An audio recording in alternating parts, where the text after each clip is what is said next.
सुन रहे हो? ताकि ये गलत दृष्टि ना डाले, इसकी दृष्टि सही हो जाए। तो वो बाण गया भगवान का और इस कागा की एक आंख जाकर के फोड़ दी। सुनि कृपाल अति आरत वाणी, एक नयन कर तजा भवानी। भगवान शंकर कहते हे भवानी, भगवान राम ने उसकी एक आंख जाकर के उस बाण ने फोड़ दी, ताकि उसको ध्यान रहे कि गलत दृष्टि नहीं डालते हैं। बोले जय श्री राम। इस प्रकार से भगवान चित्रकूट में लीला करते हुए भगवान राम ने कहा, वो यहाँ देखो दुश्मन आने लग गए हैं, अब यहाँ से भी हम आगे चलते हैं। आगे चले हैं भगवान राम और अत्रि के आश्रम में प्रभु गए हैं। अत्रि के आश्रम जब गया हूँ, अत्रि के आश्रम जब गया वो, अत्रि के आश्रम जब गया वो, अत्रि के आश्रम जब गया वो, अत्रि के आश्रम जब गया वो। सुनत महामुनि हर्षित भयो, सुनत महामुनि हर्षित भयो, सुनत महामुनि हर्षित भयो, सुनत महामुनि हर्षित भयो, सुनत महामुनि हर्षित भयो। अत्रि के आश्रम प्रभु गया हूँ, अत्रि के आश्रम प्रभु गया हूँ। अत्रि के आश्रम में भगवान ने पहुंचे। अत्रि प्रसन्न हो गए, बोले कित गात्र अत्रि उठि धाये, देखि राम आतुर चली आए। महाराज अत्रि प्रसन्न हुए, तरत दंडवत मुनि उर लाए। भगवान ने मुनि के चरणों में प्रणाम किया। भगवान के चरणों में प्रणाम करके अत्रि ने भी प्रभु को प्रणाम किया, भगवान की स्तुति गाई।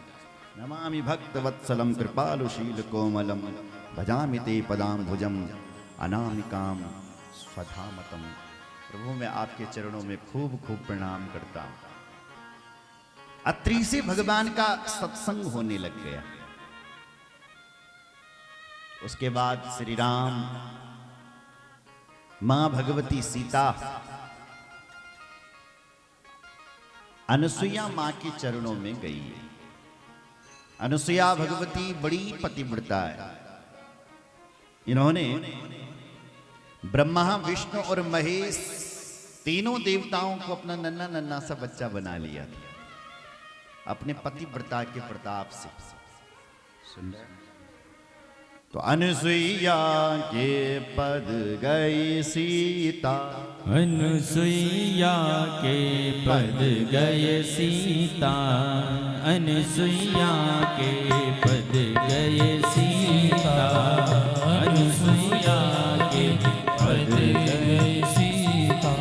मिले बाहोरी सुशील विनीता, मिले बाहोरी सुशील विनीता, मिले बाहोरी सुशील विनीता, मिले बाहोरी सुशील विनीता। अनुसुईया के पद गई सीता, अनुसुईया के पद गई सीता, सीता। अनुसुईया मां के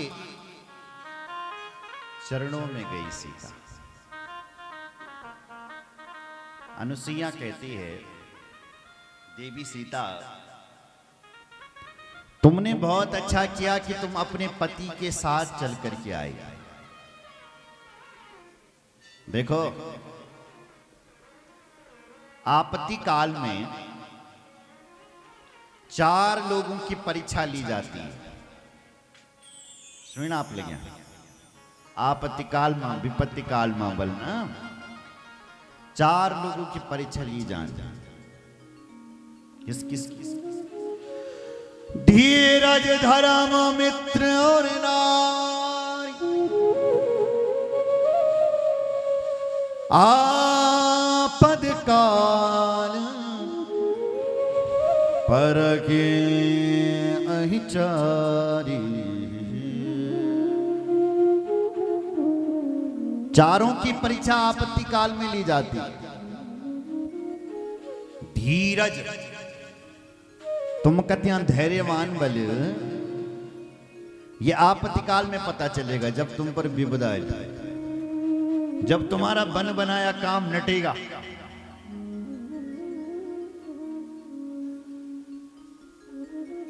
तब धैर्य चैन बोल रखो, परेशान न चैन हुई।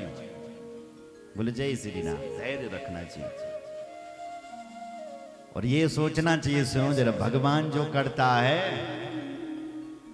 अच्छा ही करता है,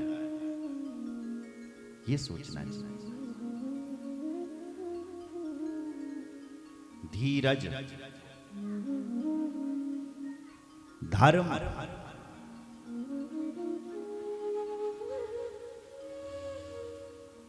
धर्म की परीक्षा भी आपत्ति काल में ली जाती है। देखो, व्यक्ति को अपने धर्म की रक्षा करनी चाहिए। कई लोग पैसों के लिए अपने धर्म को बेच देते हैं ना जी। थोड़ा बहुत पैसा मिल गया तुम्हें, कोई ईसाई बन गया, कोई निरंकारी बनेगी, कोई कई बाबा वालों बनेगी, अपना धर्म खो दिया। अपना देवी देवता गंगा जी ने भगाई दे। कई लोगों से हमने सुना राज जो पछता रहे हैं, बाबाओं के चक्कर में पड़ करके अपना देवी देवता दे गंगा जी मां भगाई दे, जाओ तुम अब। आज उनका पूरा कुल नष्ट हो गया है। सुन लो, देवी निंदाम पराधस्य प्रायश्चित्तम न विद्यते। जो बल अपने कुल देवता और कुल देवी की निंदा करता है उसका कोई प्रायश्चित ही नहीं है। देवी भागवत में यमराज इस बात को सावित्री देवी से कह रहा है। सावित्री सत्यवान की पत्नी, उसने अपना पति यमराज के घर से जिंदा लाया वापस। रास्ते में कहा कि तू कहां आ रही है? कहा मेरा पति मुझे चाहिए बस। कई प्रश्न यमराज से करती है। तब यमराज कई चीजों का वर्णन करते हैं, हर चीज की व्याख्या बताई। कौन से कर्म से कौन सा फल मिलता है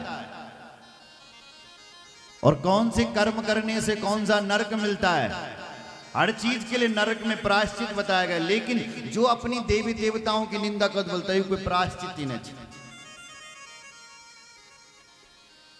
जो व्यक्ति ब्राह्मण हत्या करता है, गौ हत्या करता है, उसको उसकी विष्ठा नरक में खिलाई जाती है।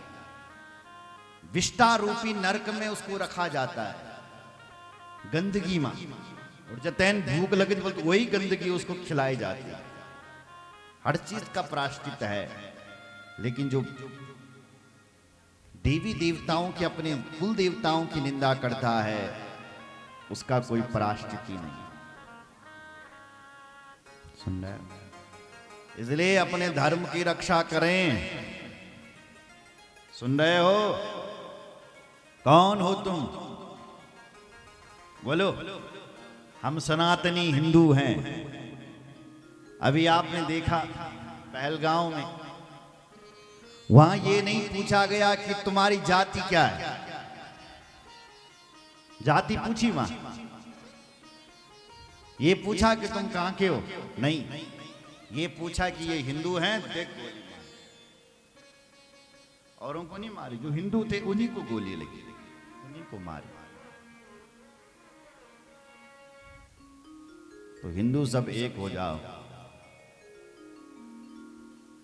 तभी अखंड भारत बनेगा, तभी सनातन बचेगा। सनातन की केंद्र बिंदु है गाय, उसको पालना शुरू करो, तब तुम हिंदू कहलाओ। बोलो जय श्री राम। धर्म, मित्र,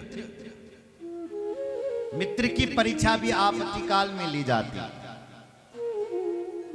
जब तुम परेशान तब तुम 10,000 मांग जो मित्र भी गमन भाई 10,000 के जरूरत और तैन फट मना करे। तो ऐसा मित्र का क्या करना? सुन रहे हो? मित्र, मित्र की परीक्षा भी आपत्ति काल में ली जाती। और नारी, नारी की परीक्षा भी जब तुम परेशान हो आपत्ति काल में तब ली जाती है नारी की परीक्षा। सुन रहे? इसलिए देवी तुमने बहुत अच्छा किया कि तुम अपने पति के साथ चल कर के आई। नारी के लिए उसका पति ही भगवान होता है कि ऐसी मां अनसुया ने कहा। वृद्ध रोग बस जड़ धन हीना, अंध बधिर क्रोधी अति दीना। ऐसा भी पति हो वो उसके लिए पूजनीय ही होता है। बोलो जय श्री राम। ऐसी पतिव्रता का उपदेश देते हुए भगवान राम अत्रि के आश्रम से आगे बढ़े हैं और आगे बढ़ करके चल रहे हैं और कुछ मुनि भगवान के साथ चल रहे हैं। आगे राम अनुज पुनि पाछे, आगे राम अनुज पुनि पाछे, आगे राम अनुज पुनि पाछे, आगे राम अनुज पुनि पाछे। मुनिवर वेश बने अति काछे, मुनिवर वेश